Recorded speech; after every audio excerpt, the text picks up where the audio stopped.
के बोझ को हल्का करने के लिए हाजिर हैं हम। नमस्कार, मैं हूं प्रियंका संभव और आपके लिए टैक्स को आसान और सरल बनाएंगे हमारे टैक्स एक्सपर्ट यानी टैक्स गुरु सुभाष लखोटिया जी, जिनके लिए हमेशा मैं एक ही लाइन कहती हूं कि चाहे आप जितना भी मुश्किल सवाल इनके सामने रखिए, आपको मिलेगा सरल जवाब। तो सबसे पहले जानते हैं आज टैक्स गुरु में क्या है हमारे फोकस में। वेडिंग गिफ्ट में फाइनेंशियल प्रोडक्ट्स देना टैक्स के लिहाज से है कैसा सौदा?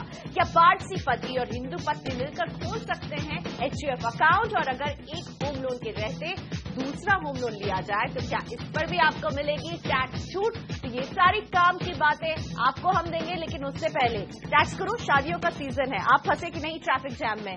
बिल्कुल, इस साल तो 25,000 शादियां गवर्नमेंट के रिकॉर्ड के हिसाब से दिल्ली शहर में ही हुई। मेरे ख्याल से सारे भारत में कम से कम 3 लाख शादियां हुई है एक दिन के अंदर।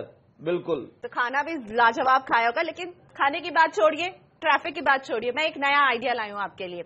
अगर कोई माँ बाप अपने बेटिया को एकदम नए तरह का गिफ्ट देना चाहते हैं, यानी पुरानी ज्वेलरी और वो सब जो डायमंड के सेट दे दिया, उनसे हटकर अगर हम एक फाइनेंशियल प्रोडक्ट कहें कि पेरेंट्स अपनी बिटिया को दें, तो इसमें कोई टैक्स को लेकर टेंशन तो नहीं होगी? सिप और लाइफ कवर कुछ देना? देखिए आप चाहे जो भी कहें, शादी की बात और खाने की बात नहीं करें, ऐसा हो नहीं सकता। चाहे कुल्हड़ का गर्म दूध हो, चाहे व्यंजन हो ढेर सारे, और चाहे हो चाट, सब मिलाकर सारे दुनिया भर के खाने उस दिन बन जाते हैं भारत किसी न किसी कोने में। अब बात आती है gift, innovative ideas, e-commerce ideas, सब नए आइडियाज आ रहे हैं और ये आइडियाज भी शादी के अंदर गिफ्ट देने में काम आ रहे हैं। अगर हम फाइनेंशियल प्रोडक्ट की बात करें तो सबसे पहले SIP, सिस्टमेटिक इन्वेस्टमेंट प्लानिंग, और दूसरा नंबर आइडिया जो है वो है पेरेंट्स के द्वारा लाइफ इंश्योरेंस पॉलिसी का भुगतान करना अपनी प्यारी बेटी के लिए। और हाँ, लोगों को आजकल EMI की आदत हो गई ना, मकान खरीदते EMI, गाड़ी खरीदते EMI, और शादी के अंदर भी इंश्योरेंस पॉलिसी की बात सोची तो 60 चेक बना के बेटी को दे दिए। बेटा हर साल एक चेक जमा करते जाना 5 साल तक हर महीने, और इससे क्या टैक्स का बेनिफिट होगा? जी हाँ, अगर आप बेटी के लिए इंश्योरेंस प्रीमियम का भुगतान करते हैं तो आपको 83 की टैक्स की छूट मिलेगी। पर अभी तो दे दिया मैंने, अगले साल तो शादी हो गई बेटी की, फिर क्या होगा? फिर भी देते रहेंगे तो भी प्रीमियम देने पे छूट मिलेगी। अब दूसरी बात है SIP, सिस्टमेटिक इन्वेस्टमेंट प्लानिंग में अगर आप कंट्रीब्यूट करें और हर महीने के चेक दे दें म्यूचुअल फंड कंपनी को, जमा कराता जाए हर महीने, तो भी टैक्स का बेनिफिट आपको बिल्कुल नहीं मिलेगा। पर टैक्स का बेनिफिट छोड़ दो, बेटी के फायदे के लिए तो बेहतर विकल्प है डेफिनेटली आप अगर SIP बेटी के लिए ले लें। और हाँ, कई लोग नई विस्ता दिख रहे हैं, पुरानी सड़ी गली ज्वेलरी बेटी को दे दो, ये है मेरा फंडा। आप कहेंगे क्या बेटी की शादी में पुरानी ज्वेलरी, टूटी हुई ज्वेलरी? जी हाँ, शादी के पहले ज्वेलरी टूटी हुई पुरानी ज्वेलरी, इन सबको तोड़ के सॉवरेन गोल्ड बॉन्ड खरीद लो बेटी के नाम में। आने वाले समय जब भी इच्छा होगी बेटी बना लेगी अपनी ज्वेलरी। यानी नया जमाना है तो गिफ्ट देने के अंदाज को बदलिए और पुराने वो गिफ्ट के डब्बे की जगह कुछ इंटरेस्टिंग इस तरह के फाइनेंशियल प्रोडक्ट्स दीजिए। और अब गुड़गांव से अमित शर्मा मेरे साथ जुड़ गए अपने सवाल के साथ। नमस्ते अमित, स्वागत है टैक्स गुरु में, पूछिए अपना सवाल। मेरा क्वेश्चन ये है कि जब मैं NRI था तो मेरी USA बेस्ड कंपनी ने मुझे स्टॉक्स दिए थे। अब मुझे इन स्टॉक्स पे डिविडेंड मिल रहा है, तो ये डिविडेंड टैक्सेबल है, और अगर हाँ तो किस रेट पर? और दूसरा क्वेश्चन ये है कि अगर मैंने स्टॉक्स को बेच दूं तो मुझे किस रेट पर टैक्स देना होगा? देखिए भैया, आपको मिल रहा है डिविडेंड फॉरेन की कंपनी से इंडिया में मिल रहा है, ये सारा का सारा डिविडेंड टैक्सेबल होगा, क्योंकि जो डिविडेंड एग्जम्प्ट है वो है केवल इंडियन कंपनी से। अब आइए बात ले लेते हैं आपकी कि जब अगर ये शेयर बेचेंगे तब क्या होगा? तब भी आपके अमाउंट जो कैपिटल गेन होगा उस पे पूरा टैक्स लगेगा, क्योंकि आपको सिक्योरिटीज ट्रांजैक्शन टैक्स का भुगतान इस विदेशी कंपनी के शेयर बेचने पे आपने नहीं किया, इसलिए देना पड़ेगा टैक्स। और अगला सवाल दिल्ली के एसके गांधी जी का शामिल करते हैं। रिटायर्ड हैं, इनकी आय पेंशन से होती है। जानना चाहते हैं कि क्या अपने बेटे को दुकान खरीदने के लिए ये लोन दे सकते हैं या गिफ्ट के रूप में ये पैसे अपने बेटे को दें? मर्जी केवल आपकी। जी हाँ, अगर आप चाहें तो बेटे को लोन दे दें, ब्याज पे दें, बिना ब्याज के दें, और अगर आप चाहें कि बेटा तो बेटा ही है भाई, लोन क्या, उसमें गिफ्ट देना चाहता हूं तो बेटे को गिफ्ट दे दो। कितने रुपए, जितने रुपए आपकी इच्छा है, कोई रिस्ट्रिक्शन नहीं है, चाहे गिफ्ट दो चाहे लोन दो। अगला सवाल बहुत इंटरेस्टिंग है। ये हमें ईमेल आया है फिरोज इंजीनियर जी का, और ये खुद पारसी हैं और उनकी पत्नी हिंदू हैं, इनकी एक बेटी भी है। और फिरोज ये सवाल पूछ रहे हैं कि क्या ये एक HUF अकाउंट खोल सकते हैं टैक्स गुरु? बेटी है और पत्नी है, पहले तो चीज ये है कि आप जैसी समस्या और भी लोगों को हो जब, तो कम से कम शादी करने के पहले सोच लेना चाहिए क्या होगा भैया मेरा, वो उसे मत भूल जाते सभी बातें। अब आइए, अगर आपकी पत्नी शादी के पश्चात हिंदू रिलीजन या हिंदू लॉ को पालन करती है और आपकी बेटी भी हिंदू लॉ को पालन करती है, तो ये दोनों बना के भी एक अलग HUF बन सकती है इकाई। और अगला सवाल ध्रुव भाई भूपत्र का है। ये ब्रिटेन घूमने गए थे और वहां इनका एक्सीडेंट हो गया। इसके बाद इन्हें वहीं की इंश्योरेंस कंपनी से 2000 पाउंड का मुआवजा भी मिला है। ध्रुव जानना चाहते हैं कि क्या उन्हें इस रकम पर भारत में टैक्स देना होगा? मुआवजे की राशि पर अर्थात कॉम्पेंसेशन पर किसी प्रकार का इनकम टैक्स नहीं है, ये आपका कैपिटल रिसीट है। अगला सवाल मूर्ति कोंडरी का। ये किसान विकास पत्र में निवेश की योजना बना रहे हैं, समझना चाहते हैं कि क्या इससे मिलने वाले ब्याज पर एक साथ मैच्योरिटी पर टैक्स देना होता है या हर साल के ब्याज पर इन्हें टैक्स देना होगा? योजना बना रहे हो निवेश की तो जल्दी बना लो, नहीं तो पैसे समाप्त कहीं नहीं हो जाए। और जब निवेश कर ही दिया अगर आपने किसान विकास पत्र में, तो ध्यान रखिए जो नियम पिछले वाले किसान विकास पत्र में था, अर्थात एवरी ईयर डीम्ड जो इंटरेस्ट है उस पर टैक्स लगेगा, वही नियम अभी भी लागू होगा आपके लिए। इसी के साथ वक्त हो गया ब्रेक का। आगे अगर एक होम लोन के साथ आप लेते हैं दूसरा होम लोन भी, तो क्या इस दूसरे होम लोन पर भी आपको मिलेगी टैक्स छूट? अभी हाजिर हो रहे हैं इस सवाल के जवाब के साथ।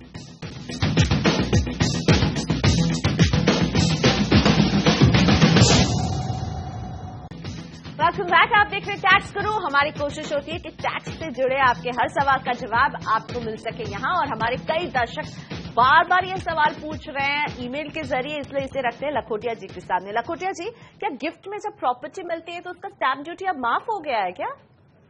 पहले तो ये समझ लें, गिफ्ट मिला, गिफ्ट टैक्स नहीं है, फिर स्टैम्प ड्यूटी की क्या बात है और क्या है इसका मतलब। आपको जरा एक एग्जाम्पल से बता दें, पिछले 6 महीने पहले की बात है, दिल्ली में एक ग्रेटर कैलाश एरिया में एक व्यक्ति ने 2 मंजिल अपने बेटे बेटी को गिफ्ट दे दिया। सोचा दे ही दूं, झंझट नहीं होगा आने वाले समय में, एंड चला जाएंगे आप 21 लाख रुपए लग गए खर्चे स्टैम्प ड्यूटी के। जी हाँ, स्टैम्प ड्यूटी लग गई। पर एक बात बतला दें, सारे भारत में यह नियम एक सा नहीं है। सवाल आपने पूछा कि स्टैम्प ड्यूटी लगेगी या नहीं लगेगी, मैं तो ये कहूंगा हाँ भी है और ना भी है। ये क्या भाई, या तो हाँ बोलो या ना बोलो।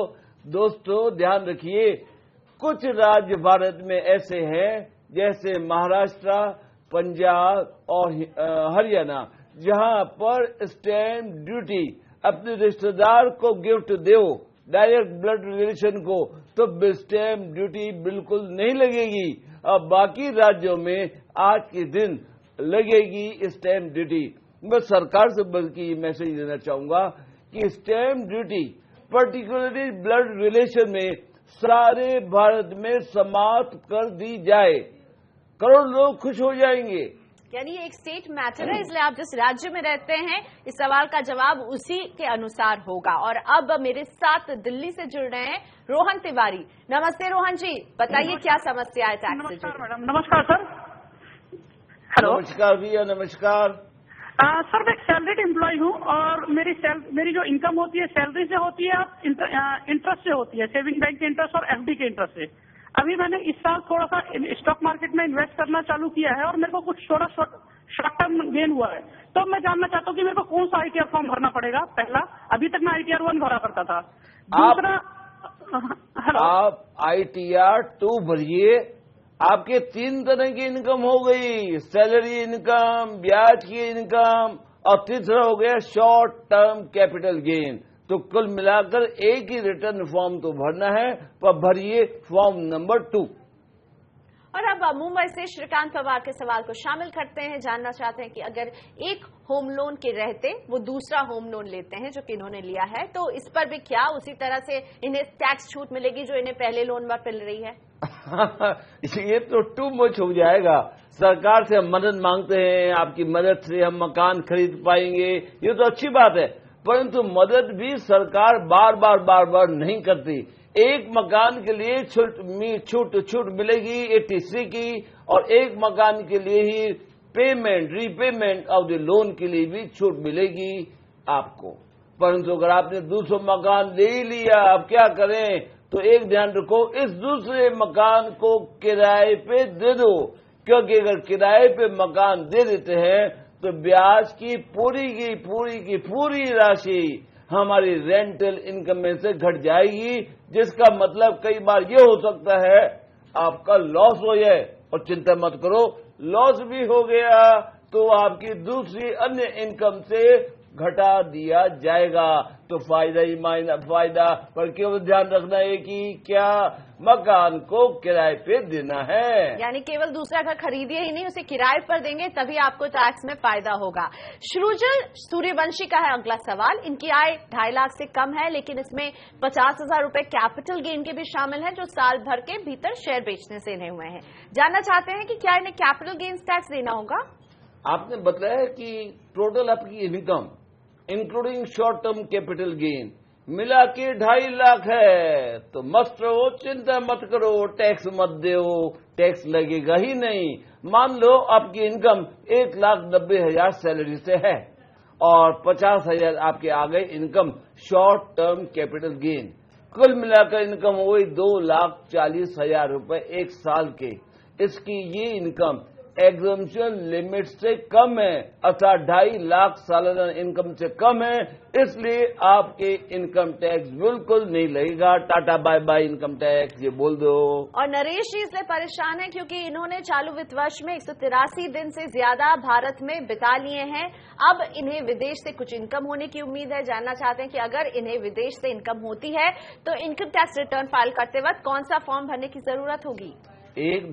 आप कौन सा फॉर्म भरे, आपने बताया नहीं, क्या इनकम है, नहीं बताया। जब नहीं बताओगे तो फॉर्म नंबर 4 भर दो।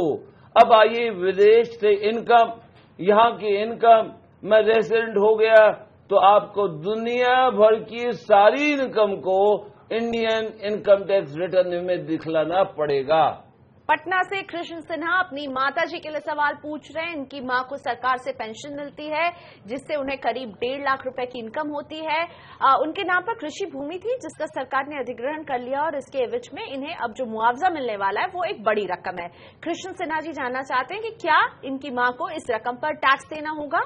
भैया आखिर माँ का सवाल है ना, रकम चाहे बड़ी मिले तो भी मेरी पूरी चेष्टा है कि आपकी माँ को इनकम टैक्स 1 रुपए भी नहीं देना पड़े। और आपके लिए लागू होगा आयकर की धारा 10(37), क्योंकि इस धारा के तहत जो आपको कोई कॉम्पेंसेशन मिलता है एग्रीकल्चर लैंड का, उस पे इनकम टैक्स नहीं लगेगा, स्पेशली कंपल्सरी एक्वायर हो जाए तब। चलिए, तो सिन्हा जी का तो हमने फायदा करवा दिया, लेकिन आपका भी और फायदा करवाएंगे आगे।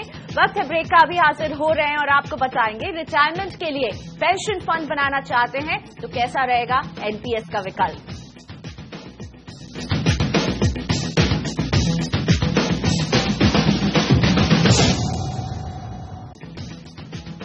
Welcome back. आप देख रहे हैं टैक्स गुरु और हमारी कोशिश होती है कि हम आपका टैक्स जितना हो सके बचाएं और आपको सही टैक्स के बारे में जानकारी दे सकें। और आज लखोटिया जी से समझते हैं कि लखोटिया सर, अगर कोई रिटायरमेंट के लिए पेंशन फंड क्रिएट करना चाहता है अपने भविष्य के लिए, तो एनपीएस यानी नेशनल पेंशन स्कीम ये एक अच्छा आइडिया हो सकता है? अगर मगर का काम ही नहीं है, पेंशन के लिए व्यवस्था करनी पड़ेगी। खास तौर से जब हम देख रहे हैं कि ज्यादातर आजकल एम्प्लॉयर हमारे को पेंशन प्लानिंग के लिए कोई कंट्रीब्यूट नहीं कर रहे हैं, इसलिए हमारी अपनी ड्यूटी है कि अपने बुढ़ापे के लिए कॉर्पस फंड बनाए पेंशन के लिए। जस्ट लाइक संडे आइसक्रीम सब चला के मिक्सचर बना दिया, वैसे ही अलग अलग प्रकार की पेंशन स्कीम में इन्वेस्ट करें, फायदा लेवें। और आजकल तो मैं ये कहूंगा कि एनपीएस सबसे बेहतर। क्यों? नंबर 1 गवर्नमेंट का, नंबर 2 यहां पर खर्चे इनकी स्कीम्स में बाजार में म्यूचुअल फंड आदि में निवेश करने वाले प्रोडक्ट से कम खर्चे हैं, सस्ता है और बढ़िया है। और सरकार की पूरी कहूंगा एकदम होशियारी है, केयरफुलनेस है। इसलिए आप सभी जितना हो सके एनपीएस में निवेश करें। तो लखोटिया जी से बिल्कुल थम्स अप दे रहे हैं और इसीलिए कई लोग निवेश भी कर रहे हैं और इससे जुड़े सवाल हमारे पास पहुंच रहे हैं। गौरव लखमानी जुड़ रहे हैं और ये एनपीएस से ही जुड़ा सवाल भी पूछ रहे हैं। चंडीगढ़ से हैं गौरव। नमस्ते गौरव, बताइए क्या समस्या आ रही है या क्या समझना चाहते हैं आप एनपीएस के बारे में? पूछिए अपना सवाल। सर, मुझे एनपीएस में जो एडिशनल 50,000 का बेनिफिट दिया जा रहा है इस साल से, उसके बारे में क्लैरिफिकेशन चाहिए थी। मैं एग्जिस्टिंग एनपीएस में कंट्रीब्यूट करता हूं। मैं ये जानना चाहता हूं कि जो नया सेक्शन है 80 CCD 1B, उसमें जैसे मेरा पहले ही अभी 65,000 रुपए कट रहा है, मैं वो उधर क्लेम करके बाकी सारा का सारा पैसा मैं 1.5 लाख के साथ ही एडजस्ट कर सकता हूं, या फिर मुझे ये 80 CCD 1B का बेनिफिट तभी मिलेगा जब मैं 50,000 ओवर एंड अबव एम्प्लॉय जो जमा करा रहा है सैलरी से, उससे ज्यादा मुझे देना पड़ेगा?